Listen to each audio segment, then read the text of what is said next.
About 10 years ago, just before I expired from the young single adult program of the church, I attended a ward where my Uncle Steve was the bishop. And my Uncle Steve, knowing me better than he knew other congregants because we're family, had a different take on what he asked me to do. He knew about my previous marriage, even though that was something that was kept largely secret from most of the congregants. He also knew of which the things of which I was capable, and made an effort, unlike other bishops, to involve me in whatever ways that he could. And one of these ways he involved me was involving me in administering priesthood blessings to members of the congregation who were in need.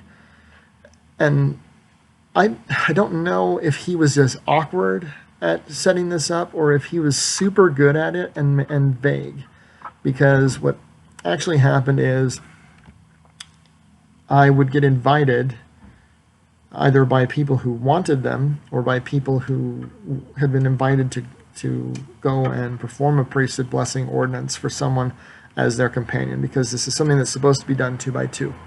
It's one of the reasons why during this quarantine I haven't done the sacrament for myself, because it's really supposed to be 2 people and there's just me, so I really haven't administered the sacrament to myself.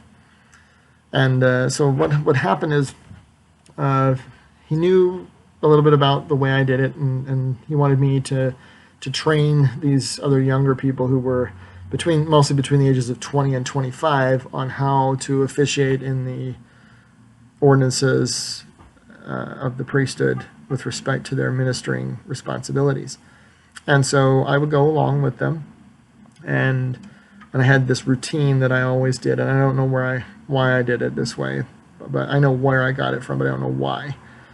So we would always get together before we would meet with the person, and we would discuss what I was going to do. And I said, one of the things that I'm insistent on doing is Elder Cook's 7 Steps to Invite the Spirit. And this is Elder Gene R. Cook, who wrote a book called Inviting the Spirit, and delineated 7 ways in which to invite. And I said we want to do at least 4 of them while we're there.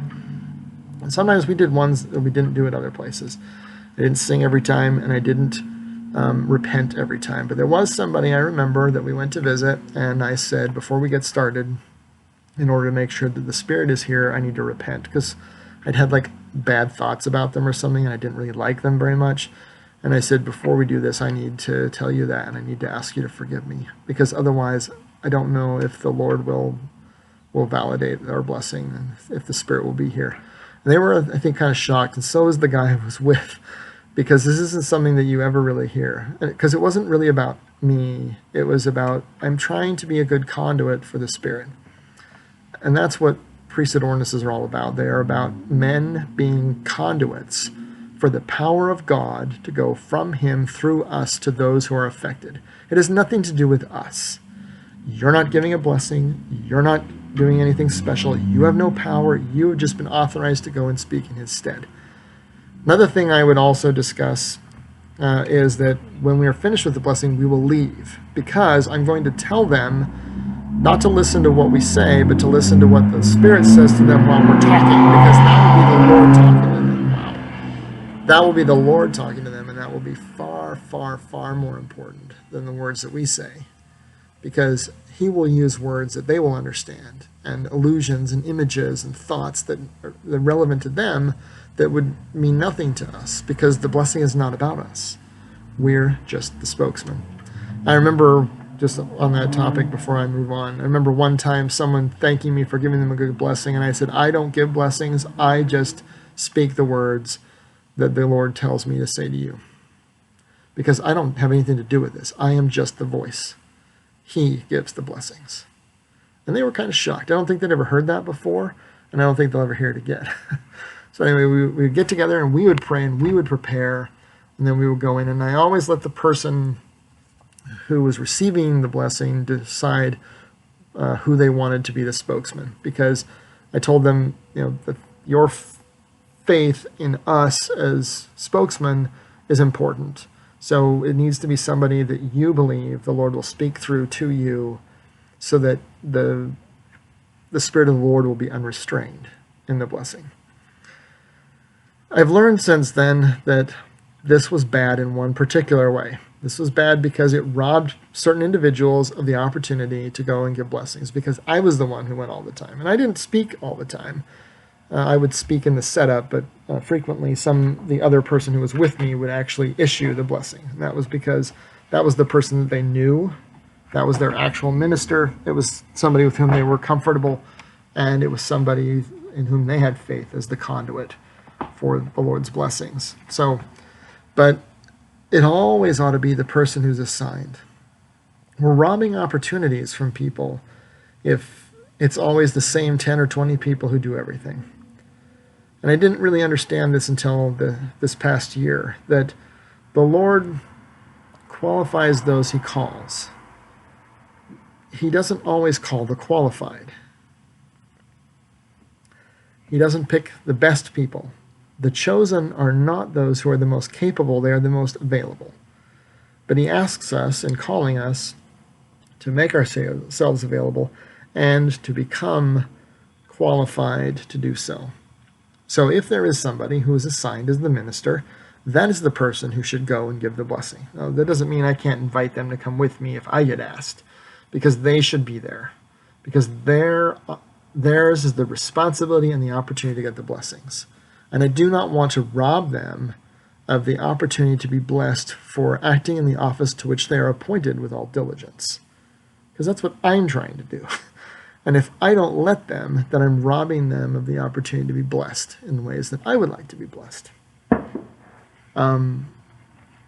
Because it seems all too often it's the same people doing everything, not picking our favorite people and giving other people the opportunity to be the voice of the Lord, to feel his spirit, to be the conduit, to participate and help in the ordinances. So there are 5 things that I wrote down. That's why I'm looking at some notes here that need to happen in this. And the first one is to teach them how to set the stage. Elder F. Enzio Busha said in 1996 that the Spirit speaks best in places of quiet. And that is especially important when we're getting together to do anything that has to do with Jesus, is to maintain a reverent environment. That was the reason why, even though I wasn't necessarily very good at articulating that 10 years ago, I would insist on doing 4 of Elder Cook's 7 steps. Those are things that he said in his book, if we do them, the Spirit will come. And that's why I did it, is I wanted to set the stage. It's also the reason why I believed it was important to leave as soon as we were finished, so that we could let them write down what the Lord said to them and not linger and then change the spirit of the meeting. Okay. Number 2, we teach them how to make it spiritual. Again, that's the reason why we leave. This is a spiritual visit. This is not a social call. This is not a, hey, let's get together and then we'll watch a movie and play some games, because then that robs you from the spiritual high, because it wanes. If you come and you do it, there's this spike, and then you leave and they recognize it. It needs to be a spiritual thing and not a regular social call. You need to come back another time. This is on an assignment. You come, you do the assignment, and you leave. There is a time appointed for each ordinance. There is a way appointed for it, and when it's done, we move on and we leave. They don't want you to stick around at the church building all day long visiting. If you want to visit, then you go visit each other at your houses, so as to not distract from the spiritual experience. Teach them to use Elder Cook's steps. First of all, what are they? I didn't come as prepared for this as I thought. Praying, singing hymns, expressing gratitude to God and man, repenting, reading the scriptures, performing priesthood ordinances. That one was easy because that was what we were there for. And the last one I forget. But anyway, it's important that you know what they are so you can do 4 of them. Because if you don't know how to bring the Spirit in, he may not come. Now, he may come irrespective of you because it's important to the Lord, but it's also a part of removing all other influences, getting rid of the distractions and the distance. Turn off the TV, because there were people who would want the TV to run in the background. I turned off the fan. The TV's not running. I only have my phone lit up because it's got notes written on it for the 5 steps I wanted to mention in this video. But there are no other distractions. I don't have food cooking. I don't have people running around in the background. Remove all the distractions so that all there is room for is the Spirit. And then create an atmosphere where he will be and where he will linger. Number 4. Elder David Bednar has since then given a talk and said, pay less attention to what I say and more attention to what the Spirit says. Then later he gave another talk and said, what did you hear that I did not say? What did you see that I did not show you? This is him trying to point out that it's important to pay attention to what the Lord says and not us. When you do a priesthood ordinance, it's important to turn the attention of the recipient away from you as the officiator and towards the Savior, who is the actual delineator of blessings. This is not about us. It's not about, oh man, he's an awesome bishop, or oh man, he gives great blessings, or any of this stuff. Reason why this matters, just a story that I was on here, is the guy who gave me my patriarchal blessing told me a story, and well, I think he gave it as a fireside, and he was called to be the patriarch and give special patriarchal blessings for members of the stake. And this guy came in for his patriarchal blessing, and he knew the guy already. And he said, I have a great patriarchal blessing for you. Because I think he'd already had things in his mind that he was going to say. He said, I put my hands on his head, and I had a stupor of thought, and I couldn't say a word. So I rescheduled, I fasted and prayed, and the Lord said to me, I give the blessings, you're just the spokesman. And he repented, and he spoke what the Lord wanted him to say.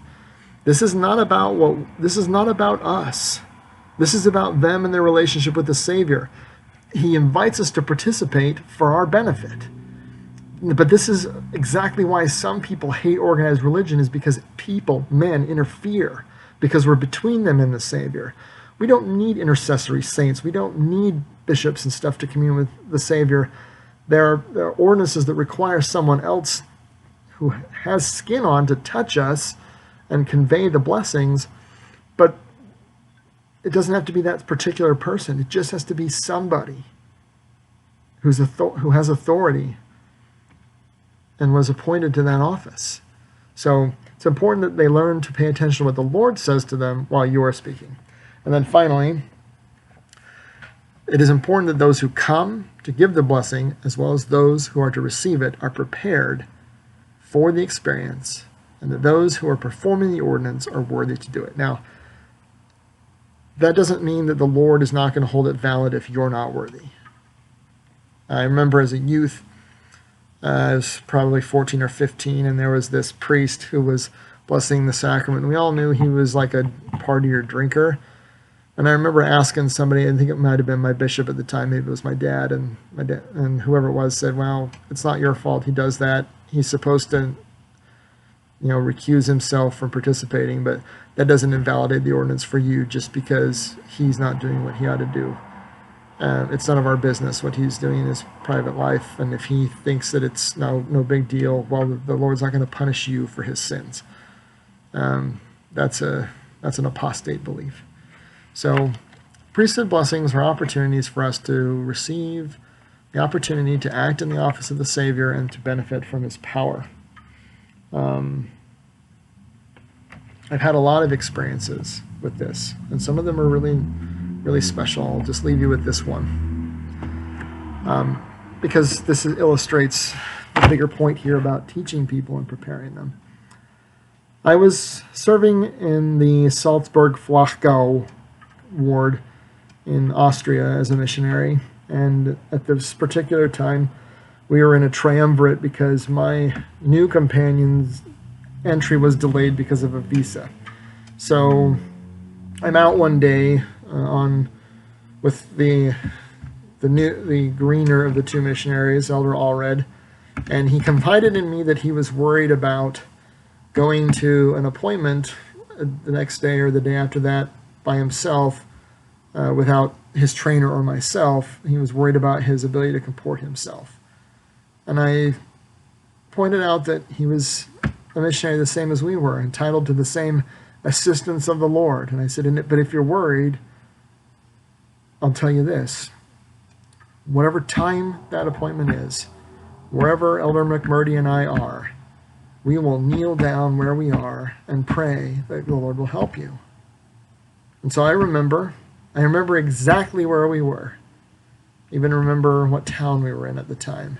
But the appointment came on the appointed day, and I turned to Elder McMurray. I said, we need to pray. So we knelt down in the grass by the side of the road while some sheep grazed in a pasture on the other side of the fence.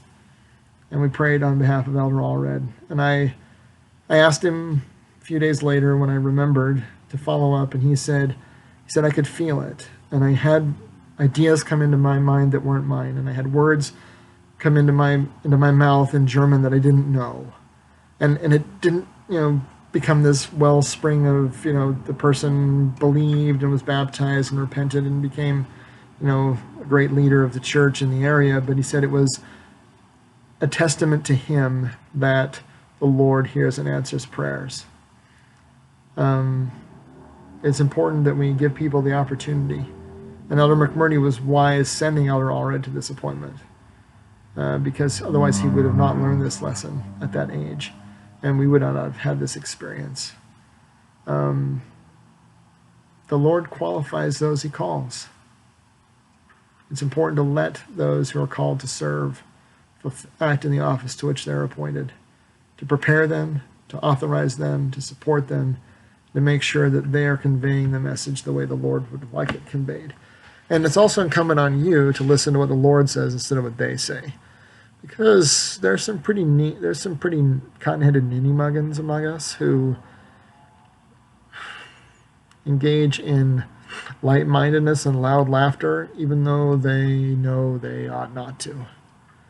And brevity is great, levity is distracting. So if you have the opportunity to get a priesthood blessing, if you haven't had one yet, if you're going to get one soon, if you're going to give one soon, give these thoughts a ponder and ask yourself how you can prepare to better officiate in the stead of the Savior in blessing his children on earth on his behalf, because that's what the priesthood is about. It is about us serving the Lord and bringing blessings into the lives of other people. He wants to bless you. I know that.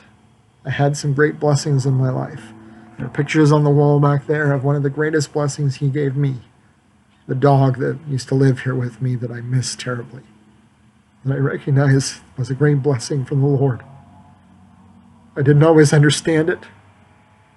It wasn't necessarily what I would have chosen, but it was the way in which the Lord had chosen to communicate his love for me.